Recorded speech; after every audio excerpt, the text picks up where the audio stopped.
Well, good afternoon, ladies and gentlemen, and thank you for such a warm welcome on probably one of the coldest weekends of the year. And if you think you've had problems, my hotel has no central heating, so you can imagine how I feel at the moment. Anyway, as Noel said, I'm the Leave.EU campaign manager, working with activists of different political backgrounds and some with none whatsoever to promote the facts about our membership of the European Union. Now, our campaign group was established in the summer by two businessmen, Aaron Banks and Richard Tice, who share a vision of a brighter future for the great British people inside Europe, but outside of the control of the European Union. Now, if you take a look at our website, you will see there is a questionnaire on there asking our members who register what is the most important aspect of the European Union to them. You probably won't be surprised that the #1 concern is control of our borders. So it's interesting to see that in Hamburg in September, there was an audacious bill passed to allow the authorities to reclaim vacant land and buildings for the use for migrants. Now, today I'd like to speak about 3 areas in which the European Union either directly or indirectly impacts on British people's lives. Firstly, with employment. In recent years, more stringent employment laws have been introduced by various European Union directives, and this has led to an explosion in the use of agency workers. It's also estimated that over 1 million British workers are now on 0 hours contracts, which means the employers are not obliged to guarantee any number of hours a week at all. Of course, for some people that's ideal, but for many more it's not. I know from my own personal experience as a qualified maths teacher of being on a 0 hours contract, and I understand how this poses a real challenge for ordinary people. How can we plan and budget for our futures? How can we step onto the property ladder? Look at trade agreements. The Transatlantic Trade and Investment Partnership and CETA. Millions of people across the European Union have been protesting about the Transatlantic Trade and Investment Partnership, or TTIP for short.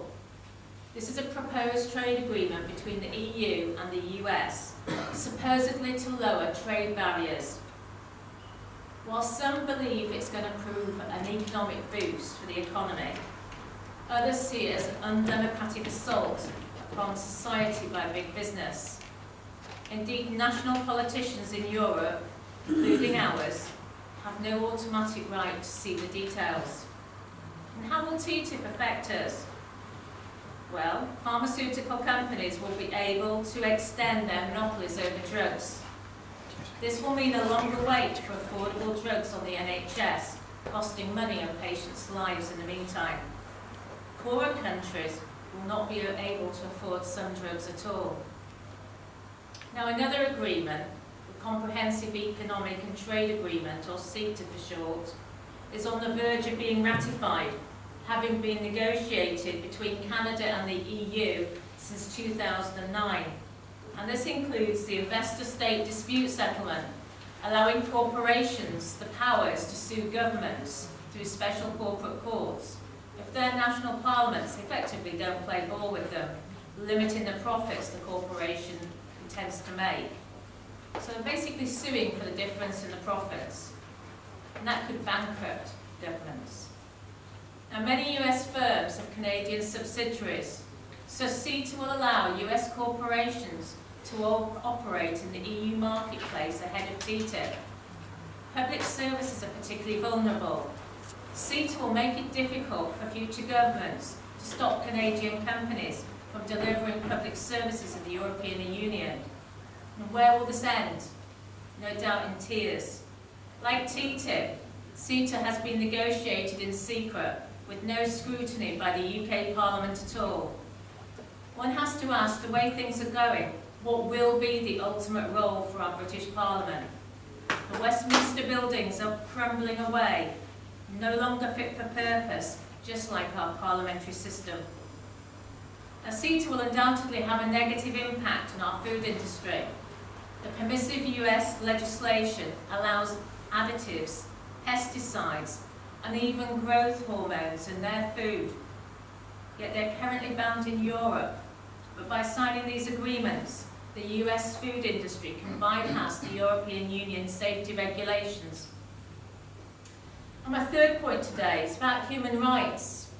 I, like Rupert, have been attending various parliamentary conferences up and down the country, into the SNP conference in Aberdeen, although we were banned, I must admit, from the Conservative Party conference. So that sort of gives an indication what David Cameron's up and about in Europe. Not really serious about any renegotiations, I understand. So, human rights. Exactly 800 years ago, we had the signing of the Magna Carta. On the continent, they got the Holy Inquisition. Now, across the Channel, people accused of heresy would be woken in the dead of night, ordered and possibly gagged, and then escorted to the prison for closer examination. Now, this is so very, very different to our own system. But as Rupert alluded to, we now have a system with the European arrest warrant where people can be arrested here, kept in custody on the continent for a considerable time on false or fake reasons, or even real reasons for arresting someone may be quite different from the stated ones. The reasons could actually be politically motivated, and in Europe today, they sometimes are. On the continent, they have no habeas corpus. Habeas corpus means that after an arrest, the prisoner has to be produced in open court and formally charged with a crime. And the charge must be based on evidence, not mere clues, but real evidence already collected to show that there is a real case to answer. And this has to happen in hours, or at the most a few days in terrorism cases. But this does not apply to the European arrest warrant. Clause 38 of the Magna Carta is being violated, and also Article 9 of the 1948 Universal Declaration of Human Rights, which decrees that no one shall be subjected to arbitrary arrest, detention or exile. Now, the European Convention on Human Rights, however, merely states in a reasonable time, and in countries like Italy, Greece and Spain, they think 6 months or more is reasonable to just languish in prison with no evidence. So now we face the real threat of arbitrary arrest with no evidence, followed by months of imprisonment with no right to any public hearing. You sat there thinking, well, could this happen to me or you? Well, the statistics are actually quite disturbing. 1,438 people were subjected to the European arrest warrant and taken back to the continent in 2012-2013. So the UK government's 2014 opt-in involving Theresa May means that people are subjected to European arrest warrants every day, transported to a foreign prison on a piece, just because of a piece of paper, the warrant, whether or not there is any real case against them. Do you know what our courts do when they receive one of these warrants? They just check that the form's been completed correctly. They don't question.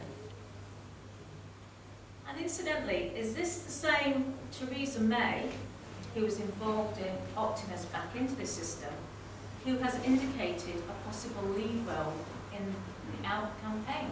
Makes you think, doesn't it? Now, we have various cartoons on our website, and there's one on there which is a judge, High Court judge, with his wig on, and he's been escorted by 2 French gendarmes. The irony here is that in 2012, a retired British judge called Colin Dines, who was a former criminal barrister, was actually subjected to a European arrest warrant himself. He said at the time of his arrest, "We were dragged out of bed at 5 AM, yet we've been never questioned by the prosecutors in this case. We have never been charged or shown details of the case against us. As a result, we have not been able to put up any defence. So going back to the fact that I went to all these parliamentary conferences, there was a stall at each one, and they were talking about human rights. And I would say, well, what about the European arrest warrant? And nobody could say anything. So it's worth knowing as well in Europe that you can actually be acquitted of a crime, but then you can be tried and tried again for the same offence. That does not happen here. So if at first they don't succeed. So here we have the first step to a different legal system. We will end up by being policed by European policemen on our soil. So I ask you, ladies and gentlemen, do you want greater job security with companies playing less reliance on using agency staff and 0 hours contracts? Do you want to feed your families food that is free of growth hormones? Do you want to stay with the great British legal system that relies on a person being innocent until proven guilty, not guilty before proven innocent? Or would you prefer to keep paying membership to a club that takes your money and spends it the way it feels fit, on fat cat salaries for unelected bureaucrats? Are you prepared to fritter away your future security and pensions, your children's inheritance in this way? Nobody tells me how to spend my money. My husband hasn't succeeded yet, and I'm darn sure that Brussels will not succeed in telling me what to do either.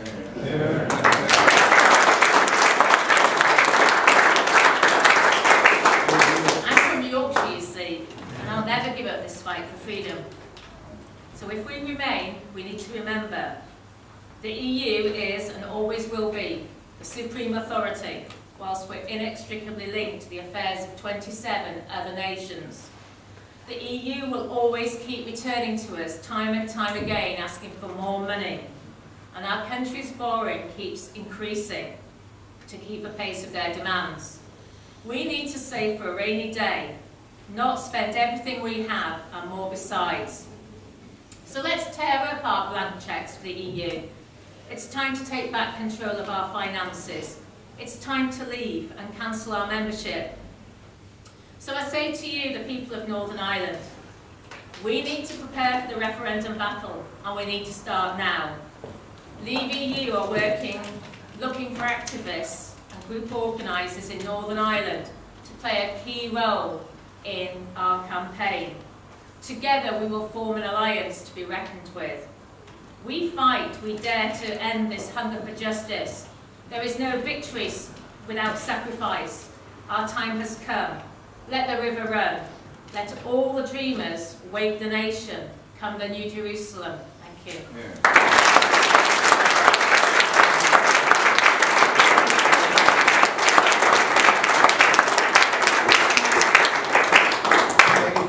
Thank you, Caroline. Ladies and gentlemen, we're going to have a small comfort break, just for 5 minutes, let everybody use the bathroom or anybody else is possible. The meeting, our conference is nearly closed. We will just have one remaining speaker, our party leader.